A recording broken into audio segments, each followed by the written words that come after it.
இன்றைய நற்செய்தி மத்தேயு நற்செய்தி அதிகாரம் 28 இறை வார்த்தைகள் 8 முதல் 15 வரை. அக்காலத்தில் கல்லறையில் இயேசுவை காண வந்த பெண்கள் கல்லறையை விட்டு விரைவாக புறப்பட்டு சென்றார்கள். அவர்கள் அச்சமுற்றாலும் அதே வேளையில் பெரும் மகிழ்ச்சியுற்றவர்களாய் அவருடைய சீடருக்கு அறிவிக்க ஓடினார்கள். திடீரென்று இயேசு அவர்களை எதிர்கொண்டு வந்து வாழ்த்தினார். அவர்கள் அவரை அணுகி அவர் காலடிகளை பற்றி கொண்டு பணிந்து நின்றார்கள். அப்பொழுது இயேசு அவர்களிடம், அஞ்சாதீர்கள், என் சகோதரர்களிடம் சென்று அவர்களை கலிலேயாவுக்கு போகுமாறு சொல்லுங்கள், அங்கே அவர்கள் என்னை காண்பார்கள் என்றார். அவர்கள் போய்க் கொண்டிருந்த போது காவல் வீரருள் சிலர் நகரத்திற்குள் சென்று நிகழ்ந்தவை யாவற்றையும் தலைமை குருக்களுக்கு அறிவித்தனர்.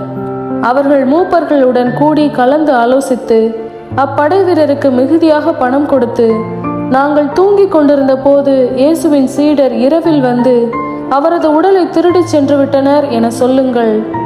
ஆளுநர் இதை கேள்வியுற்றால் நாங்கள் அவரை நம்ப செய்து நீங்கள் தொல்லைக்கு உள்ளாகாதபடி பார்த்து கொள்வோம் என்று அவர்களிடம் கூறினார்கள். அவர்களும் பணத்தை பெற்றுக்கொண்டு தங்களுக்கு அவர்கள் சொல்லிக் கொடுத்தவாறே செய்தார்கள். இந்நாள் வரை இந்த வதந்தி யூதர்களிடையே பரவியிருக்கிறது.